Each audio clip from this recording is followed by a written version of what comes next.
Welcome back to another episode of Shenanaguy Plays Trails of Cold Steel. I totally forgot that there's this whole, quest report thing at the end of each chapter when I ended the video last time. So we're going to do things kind of awkwardly and start with that this time because I forgot. Drinks are on me someday.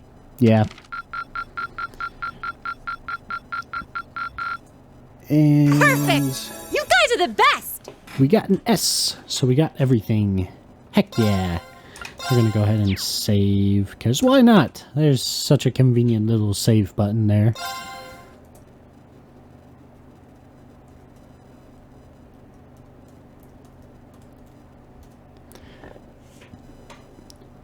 August 18th, Wednesday, September calendar 1204. Mid-August. Oops, I gotta click the mouse, huh? It was the peak of summer, and the sweltering sun was beating down on the residents of Trista. After returning from Heimdall, we were given a whopping 5-day summer vacation before the school year resumed.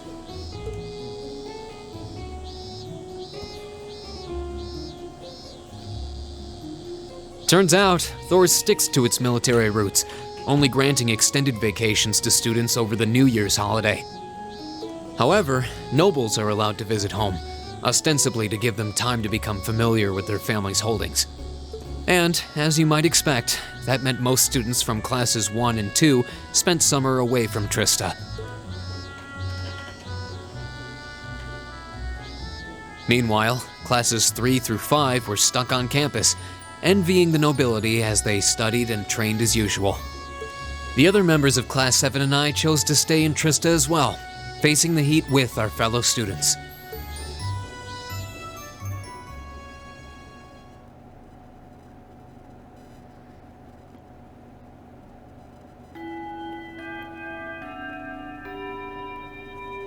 "8:30 in the morning.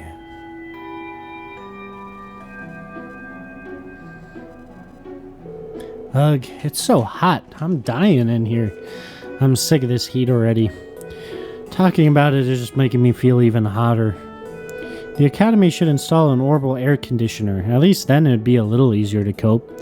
An orbital air conditioner? What is that? Well, it's this device that blows out cool air to help regulate a room's temperature. Maybe it would help if you think of it as the opposite of a stove. Wow, that's some kind of wizardry. I've heard of them, but aren't they supposed to be prohibitively expensive? Only the most modern buildings seem able to afford them. Do you have one in your house? Well, there's one in the Rhineford Company's corporate headquarters, yeah. It'd be nice if my mother could spare one, for the academy she sits on the board of directors for. Seems a bit much to hope for. This is a military academy, so I doubt we can expect to be indulged quite that much. Still, a machine to help us keep cool in the summer. Whoever first invented that should get a medal. I'll admit, the summer heat here is more difficult to cope with than in Legram. But as long as I think of it as another part of my training, it doesn't bother me all that much. Berehard gets similar summer heat waves, but there's usually a breeze blowing in from the canyon at this time of year. That does make summers a bit easier to manage. My hometown's up in the mountains, so it's pretty cool even around this time of year. Yeah, I'm more on the Rhine side of things, where I currently am. People are like, it's not that bad. It's not that hot out here. It's hotter in other areas. And I'm like, it's freaking ridiculous. It's like, man, anything over 80 degrees just kills me. Alright. Anyway.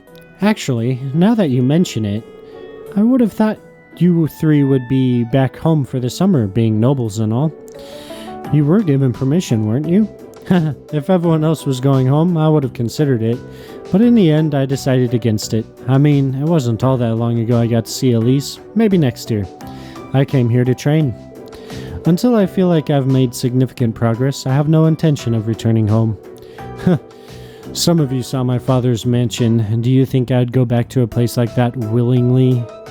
I'd much rather stay here and take my chances with heat stroke. You're really that uncomfortable at home, huh?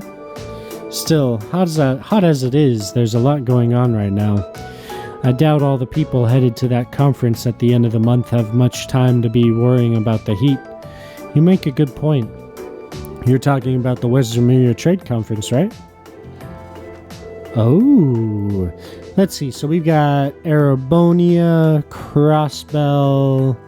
Arabonia is the top left, of course. Crossbell's the middle. I want to say Calvard Republic is the bottom right. And I'm pretty sure... Yeah, I'm pretty sure Calvard Republic is the bottom right. I'm pretty sure the bottom left is Liberal. Not actually sure what the one on the top right is. Major Dieter Kreuz, who also happens to be the International Bank of Crossbell's CEO, was the one who first proposed it. I've heard that Prince Oliver will be attending on behalf of His Majesty the Emperor. Ooh. And Chancellor Osborne is supposed to be attending too. Seems crazy to think we met both of them just a few days ago. The Chancellor in particular was a pretty intimidating figure.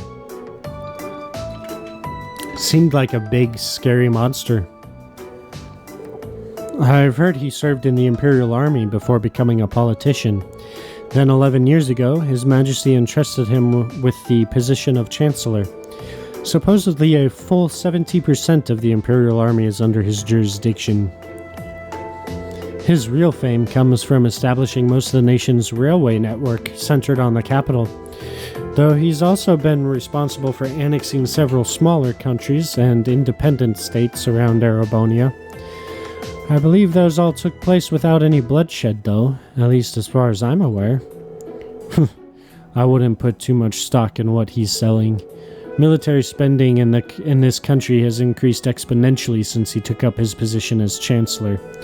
And that's only possible thanks to the tax revenue he gleans from the people of Heimdall and those annexed nations. Well, he was the one who ordered the construction of those 2 railway guns they've got pointed at Crossbell, too. At one point, Arabonia was on the verge of a full-scale war with Calvard because of those things. Oh yeah, I heard that it was actually Liberal that proposed a way to avoid an armed conflict. They ended up signing the Non-Aggression Pact, right? Yeah, though as I'm sure you've noticed, there's still quite a bit of tension between the two countries. I wouldn't be surprised if the issue reared its head again during the trade conference. Chancellor Osborne's been a really popular figure in the capital, though. Popular enough that he seems to have a group of terrorists after him. He does seem to be the Imperial Liberation Front's main target, doesn't he? You know, the hammer of judgment that shall topple the dictator and all that. Indeed, they seem to harbor a deep-seated grudge against him. Their anger seemed a bit unusual in its intensity, didn't it? He does seem like the type who'd make a lot of enemies, especially with a face like that. Well, I'd rather not speak ill of my father's close ally, but that was a cheap shot, Fee. Come to think of it, isn't the instructor awfully late? It's well past time for homeroom to start. True, it should have started about 10 minutes ago, actually. I swear, that woman. She better not be sleeping off another hangover back at the dormitory. Wouldn't put it past her. I wish I could say there's no way our upstanding instructor would do that, but I wouldn't be surprised. Excuse me. I'll have you know I did no such thing. Today.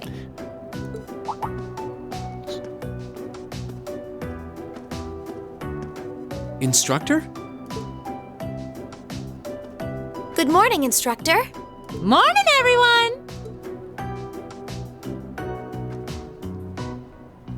Anyway, I'll have you know I've got a good reason for being late today. And that reason is, we're going to be welcoming a new classmate today. What? Exclamations all around. A transfer student at this time of year? Seriously? All right, come on in. Righto.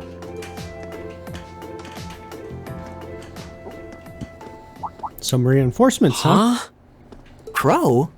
But isn't he a second-year student? I'm Crow Armbrust. Starting today, I'll be joining you fine folks as a member of Class 7. It's gonna be pretty sweet, guys. What? Exclamations? What? I mean, how?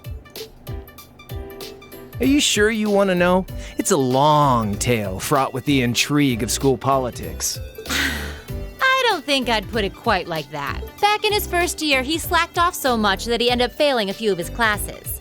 Then he came crying to me in a panic like, "Oh, help me, Instructor Sarah, they're not gonna let me graduate." So as a special exception, he's going to be joining us for the next 3 months to pay for his laziness. You can't be serious. That's an even more pathetic reason than I was bracing myself for. I think you already know that Crow was one of the trial users for the Arcus test they ran last year. So I thought he might be a good role model for you. In that sense, anyway. And don't forget, he'll also be joining us on our future field studies, too. Nice. Looks like you saved me the trouble of having to explain it all. Anyway, let's let the good times roll. Oh, and since we're all classmates now, no need for all that sweet talking you lay on the other second years, all right? Right. Easier said than done, I fear. If he was any more laid back, he'd be comatose. Instructor, I can't help but notice you left the door open. Wait, is there someone else too? Huh? Are you serious? Oh, I was hoping to catch you off guard.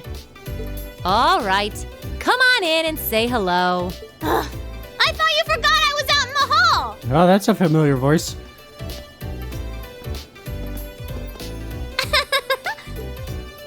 What? What? You must be joking. Hey, aren't you? You're the girl we met in the Nord Highlands. Yuppers! Long time no see, guys. But I see a couple of you I don't know, so I guess I better introduce myself. I'm Milliam Orion. And this here is Eric Getlam, but we'll just call him Lammy for short. I love the pose. What the hell is that? Holy crap! It's that thing we saw at Ark's fort.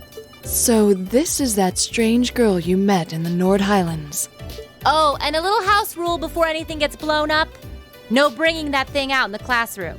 If he accidentally smashes a wall or blasts through the ceiling, I'm the one who's gonna get chewed out for it. Boo! Fine. I've never seen a robot be dejected before. Anyway. Nice to meet you guys.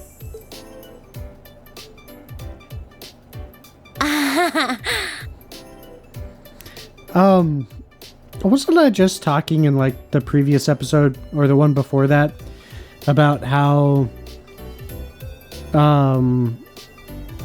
Angelica and Toa's group had Class 7 beat on the dynamic front? I totally forgot about all this. I think we might have them beat now. Tell me you're kidding. Please? I really wish I could.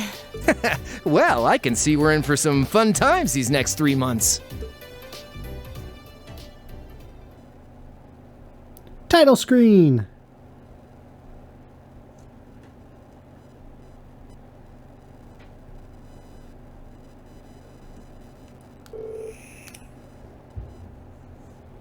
Three days went by. At first, no one was sure what to make of Crow Armbrust and Intelligence Division Agent Milliam Orion's sudden transfer into Class 7, but within a matter of days, it almost felt like they'd been there all along.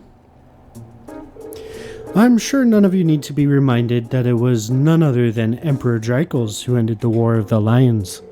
But did you know that historical records tell us he had amazingly few soldiers under his command? Initially, his allies numbered only a few confidants and several warriors from Nord.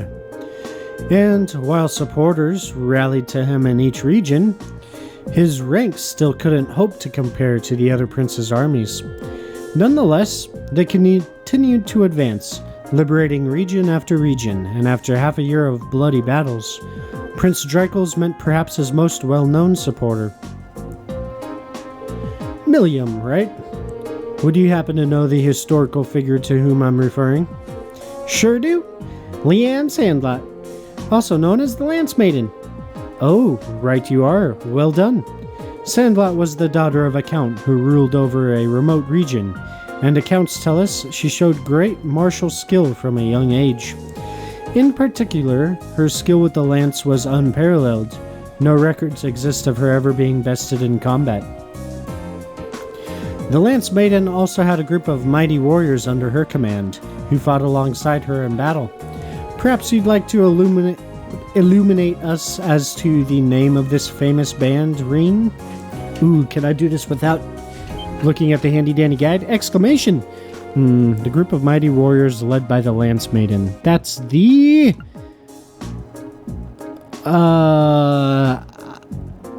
Eisenritter. Eisenritter, yes. The Eisenritter, also known as the Iron Knights. Yes, yeah, that's right. They were a band of knights said to be able to charge across the battlefield like lightning, cutting down all in their path. Correct, you've done your homework. The Wandering Prince met the Lance Maiden one day during a prolonged conflict in a remote region of the country. After recognizing each other as reliable and trustworthy, they pledged to fight together under a united banner. Once the Lance Maiden entered Knights bolstering his ranks, Dreikel's army swept through one region after another. In just a year, he was able to defeat the other princes and free the imperial capital, Heimdall. As an interesting footnote, the castle the Eisenritter used as their base of operations 250 years ago just so happens to be only a hop, skip, and a jump away from Laura's home in Legram. Indeed, it's known as Lohengrin Castle. It's a beautiful old building situated on the shore of Lake Ebel to the west of Legram. Oh, you've mentioned that before. Does anyone live there now? No. Due to the dangerous terrain there, no one goes near it. These days, it exists simply as a relic of a bygone age. The Arsaid family is responsible for the care and maintenance of the castle, though really only minimal work is done. Speaking of the Arsaid house, wasn't one of your ancestors the Eisenritter's second-in-command? Indeed, the Lance Maiden's most trusted assistant and confidant, from what I understand. The Sandlot family line ended with the death of the Lance Maiden, and it's partly because of that the Arsaid family mourns her death each year. I see. Ooh, what a fascinating story. Legram, huh? Never had a mission there, so I've never been able to go. Maybe I should have stopped by when I went to Bereahard a while back. Question mark? You'd think she'd at least try to conceal the fact that she gets sent all over the country on secret missions. I know. She totally just let it slip that she was doing something in Bereahard, too. Well, I suppose it's better than her being all distant and cagey around us. AP increased by 1.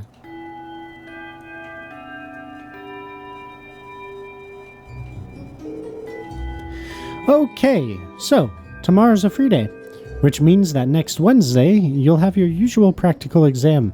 You'd better all bring your A-game. Oh, Milliam and Crow. Few must-have instructional materials you guys are going to need as part of Class 7 finally showed up. I'll hand that stuff off to you once we're done here, so I want you to come with me to the faculty lounge. Righto! Man, what a drag.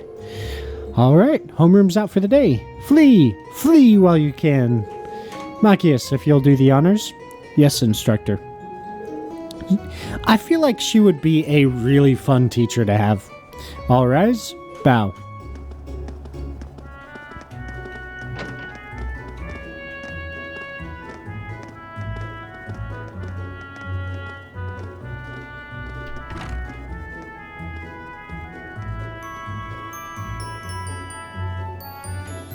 So, what do you think? Well, I don't think we have to be on guard around her, at least. Same. Though I'd rather she kept that giant silver thing of hers hidden. I don't think she's a bad girl. I was taking a nap in the courtyard yesterday, and she came and fell asleep next to me. What does that have to do with whether or not she's trustworthy? They looked like a couple of kittens all curled up together.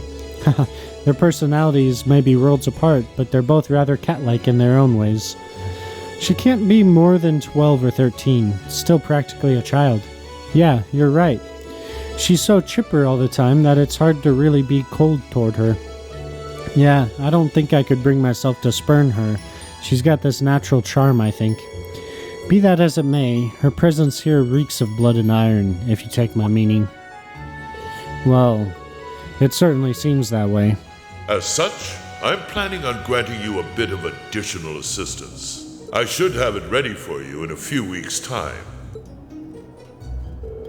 It's hard to believe a girl like that could be an agent of the intelligence division. But just going off what happened in Nord, there's not much that would make me doubt it now. And then there's that thing, Eric Getlam, that's always with her. She calls it Lammy, but aside from its name, we don't really know anything about it. It seems to be made from some strange material with both metallic and ceramic properties. Hard, but pliable. Agreed. It doesn't look like anything you could make even with the most cutting-edge orbital technology. When I touched it, it felt really nice and cold. Wow, so you actually touched it?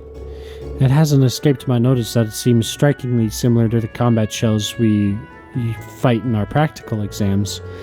I think it's safe to assume that they share some kind of common origin. Yeah, the instructor said she was forced to accept it, though in a sense, Milliam was forced on us too. You're welcome to think what you will, but I don't trust her.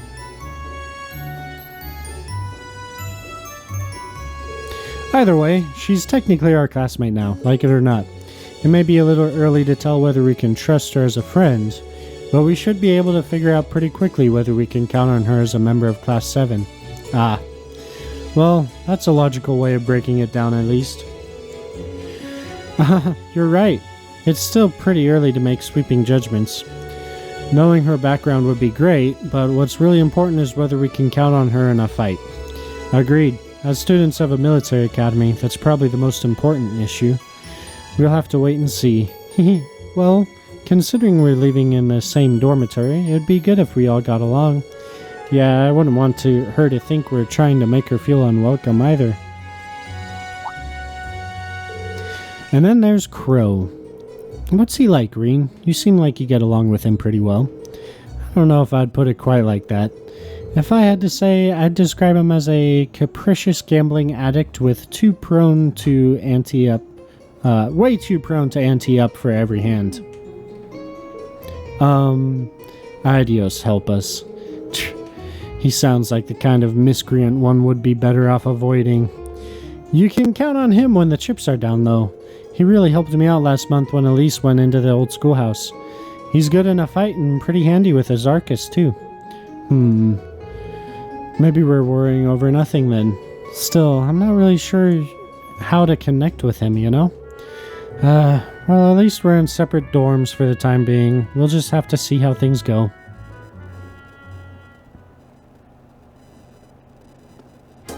Yeah, there's a couple of, character updates we could get. Oh. Hello, Reen Schwarzer speaking. Oh, hi there, Reen. Oh, what's up, Do you Toa? have a moment? Toa? Well, this is a surprise. What can I do for you? You've got a new student in your class now, right? Well, her student notebook is ready, so I figured it'd be best to get it to her as soon as possible. And since you handled it last time, would you mind coming to get it for her? Oh, you're talking about Milliam. Sure thing.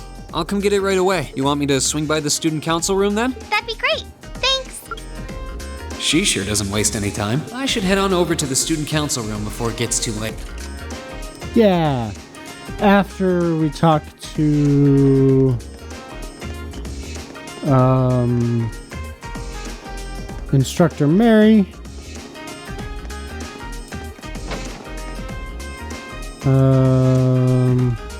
who is not in here.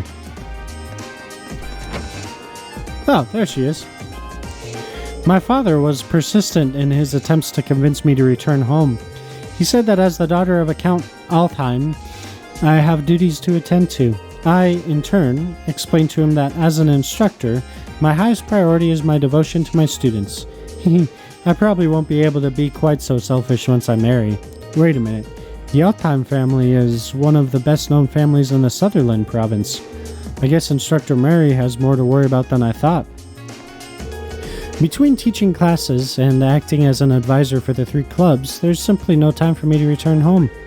The wind orchestra is performing tomorrow, too. The life of an instructor is a fulfilling one indeed.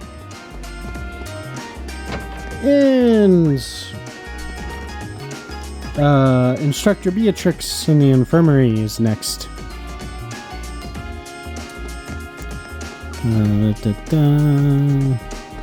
Infirmary? Faculty lounge, infirmary.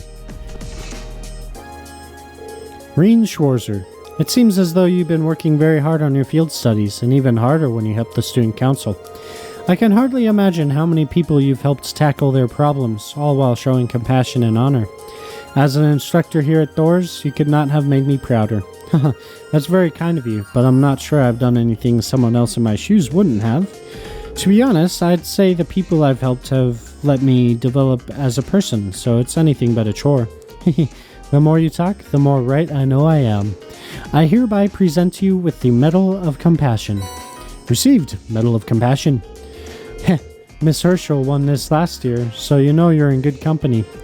While this is far from a formal award ceremony, I do hope you'll accept it. Even so, this is quite an honor. Of course I'll accept, thank you very much. Having the ability and the will to help others is a precious thing. I hope that you continue to do so as you grow older. I don't...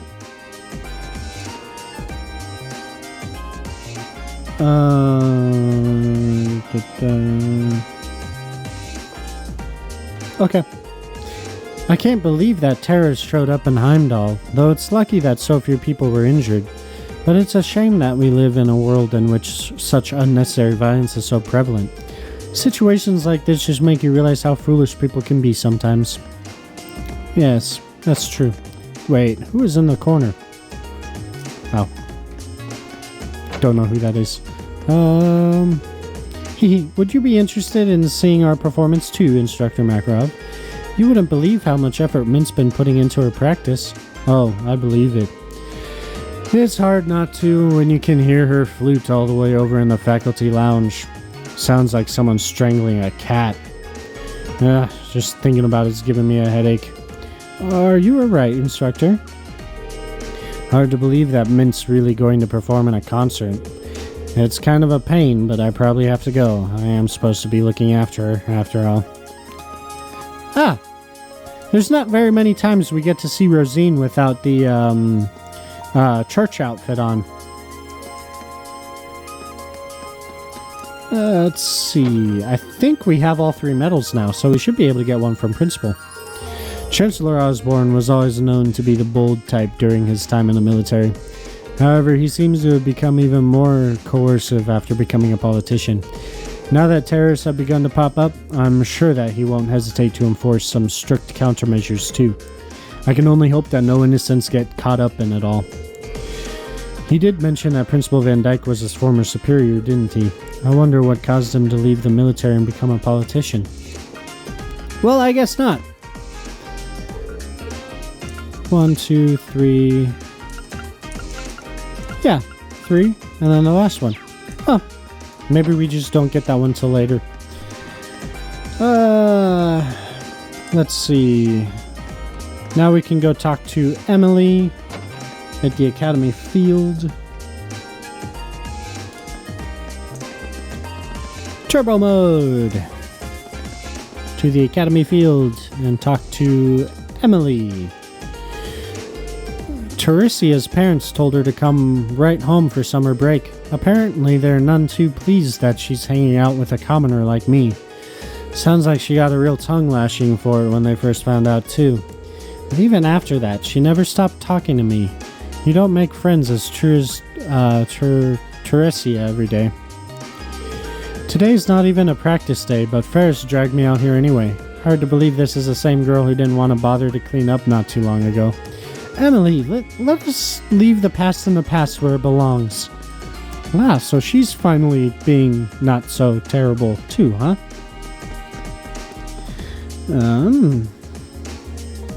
A new book is in the library, so let's go do that real quick. Be a little bit longer today, but I want to try to get most of this stuff knocked out before we get the notebook. Recommended reading corner. The media and generational conflicts. I imagine that if asked for the most famous example of mass media in Erebonia, most people would respond with the name Imperial Chronicle. The Imperial Chronicle has been in publication for over 100 years and was originally read only by the wealthy and written to cater to the interests of the nobility. However, that stance has begun to show a remarkable change, the primary cause of this being the conflict between the two competing political factions, which has been the subject of much discussion in recent years. The Reformist faction, represented by the current Chancellor Gileath Osborne, has had by far the most impact on the imperial capital Heimdall, where the Imperial Chronicle has its headquarters. As such, the paper has felt compelled to report on his reforms in a fairly positive light. However, as a large proportion of the paper's readership is located in the provinces where the four great houses and other nobles who they represent still hold the most influence, the Imperial Chronicle has been forced to cater to these people as well, leading to its political alignment being quite inconsistent. In fact, there appear to be occasions where the editors of the paper published in Heimdall are slightly different to those published in the provinces. In the midst of all of this, Radio Trista, a station which broadcasts through Orville Radio, has been able to gain significant popularity through its programs which are not tied down by such obligations. Established by former Imperial Chronicle reporters and ex-Rhineford Company technicians, the station has been aiming to increase its popularity by getting Orville radios into the hands of pubs and beer halls across the country, and attracting listeners with music programs, news reporting, and live sports broadcasts. However, Trista radio station's rise in popularity has been a source of great displeasure to the Imperial Chronicle, and there have been reports of the paper blatantly attempting to put pressure on the station. One of these moves was the establishment of a new radio station, the Imperial Chronicle Radio, through which the Imperial Chronicle can compete directly with the existing stations, Trista radio station and Ruhr Orville radio station. Another step in the move is the move towards introducing regulations against the monopolization of public Orville waves, although there are fears that this would eventually lead to the censorship of news broadcasts by the Imperial government. At the very least, the noble faction does not seem opposed to censorship in principle. In light of all of this, it seems all but assured that the competition and conflict between old and new kinds of media will become all the more fierce in the years to come. I can only pray that this competition leads to change for the better and not for the worse. M. Nielsen. Whew.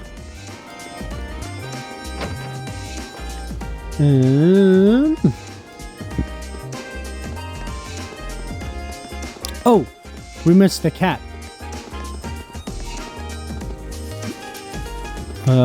On the bench right here. Give her fresh milk. Reen gave her fresh milk. You're welcome. Still mad at us. Haha, she seems so happy. Maybe I'll bring her more another time. And now I believe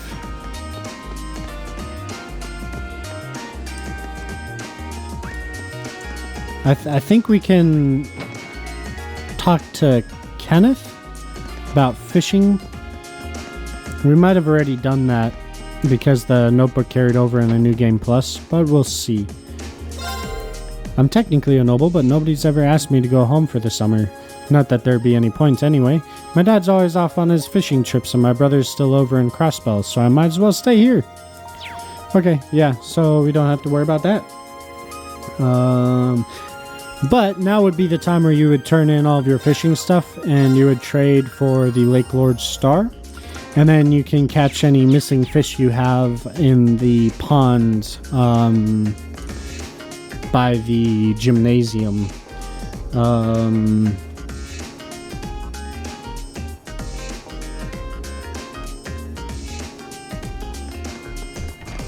Okay, we'll go ahead and do this. Well, Toa said she wanted me to come to the student council room. Knock. The door's open. Come on in. Sorry if I disturbed you.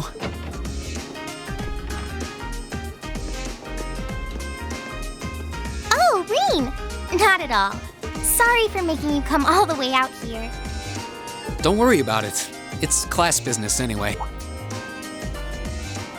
That's quite the spread you've got on your desk there. Is it just me, or does your workload only ever seem to increase? Well, I've got a little extra going on right now that's keeping me a little busier than normal. Anyway, this is Milliam's notebook. Crow's already got one, along with the added pages on the Arcus units you all have. So she's the last one who needs it. All right. I'll be sure to pass this on to Milliam next time I see her. Received Milliam's student notebook. Actually, if you don't mind my asking, how much do you know about why she's here at the academy? All I know is that she came with a recommendation from the Army's intelligence division, really. You know those combat shells you fight in your practical exams? They're being used with the Emperor's authorization. Apparently, it's something similar for Milliam. They can't deny her admission if the Emperor's pushing it through. Exclamation. This goes all the way up to His Majesty? Seems like it. The Chancellor was the one who set up both the Intelligence Division and the Railway Military Police. But neither of those organizations could have been established without His Majesty's consent. That's what's unusual. Anyway, because of that, the Academy can't really turn down a direct referral with that kind of backing. So that's how it is. But even accounting for that, I never would have expected Crow to be transferred into our class too. Yeah, I was just as shocked as you when I found out. I knew he was a habitual class cutter, but I always figured he at least had enough credits to graduate. I feel like a failure as student council president for not noticing. Maybe even a failure as a friend. Whoa there. I think you're being a little hard on yourself. I agree. What about Angelica? Does she have enough credits to graduate? Angie at least makes sure to attend the classes she needs for graduation. Apparently, Crow not only hadn't attended enough class units, he also didn't turn in some essential assignments. Sounds like me in school. But as long as he's active and engaged with his Class 7 work over the next couple months, he'll be able to graduate. Still, I get the distinct feeling this 1-2 punch of transfer students wasn't just a happy coincidence. Am I right? Well, yeah. The principal thought placing Crow in Class 7 might be beneficial for the rest of you, too. His grades might be a sorry sight, but he really knows how to get things done when he wants to. Did you know he was responsible for all of the event planning at last year's Academy Festival? Wow. Crow did that? Voluntarily? It might be kind of awkward having a second-year student in your class, but I hope you guys will all get along. That goes for Milliam too, of course. She might have an unusual background, but at the end of the day, she's still a 13-year-old girl. Wow, she's young. Yeah, I get what you mean. So she really is 13 then? Yeah, she scored really well on her entrance exam though, so I think she can handle the curriculum fine. She might be small, but she can roll up her sleeves with the best of them. Yes, we've seen. Now where have I heard of someone like that before? Oh, sorry. Looks like I've got a call coming in. Go ahead and answer. I don't mind. I wouldn't want you to miss anything important. All right. Excuse me then. Hello, Reen Schwarzer speaking. Hello, Reen. It's your favorite instructor here. Are you still on the Academy grounds by any chance? As much as it pains me to say it, I am. No need to sound so suspicious. It's just that after I gave Milliam all the things I had for her, she just took off somewhere. You know how she tends to be kind of a mischief maker. So could you find her and drag her back to the dorms for me? All right. I can only imagine what would happen if she were to flash that silver thing of hers around on the Academy grounds again. Yeah, I'd really rather avoid a repeat of yesterday. Anyway, I leave it in your capable hands, brave leader of Class 7. Mwah! Well, wait a second. When did I become the... And she hung up. She really does trust you. Anyway, I'll let you go then. Are you still up for helping me with a few requests tomorrow? Of course. Of course. I'll be around. Still, I know you've got a full slate and all, but try not to overwork yourself. And if there's anything else I can do to make life a little easier for you, don't hesitate to ask. Sure. And thanks.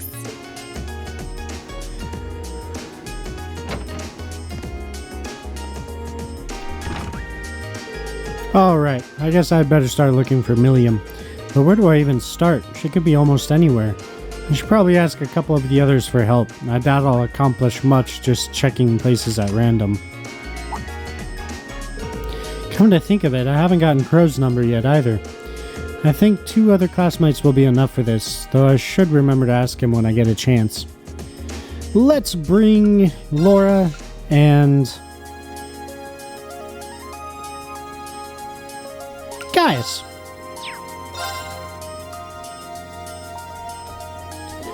I can see why you're concerned. It certainly doesn't seem prudent to just let her wander the campus unattended. I suppose a setting like this must be pretty novel to her. Perhaps she's walking around, taking in the sights. Yeah, I think you're right. I doubt she's left the academy grounds yet though, so we should be able to find her. I'll just have to think if I were new here, what would seem the most interesting, then check all those places. Very well. Let's find her and bring her back to the dorm then. Next time on Shenanaguy Plays The Legend of Heroes Trails of Cold Steel. Yeah. Anyway, I will see you all in the next video. Goodbye for now.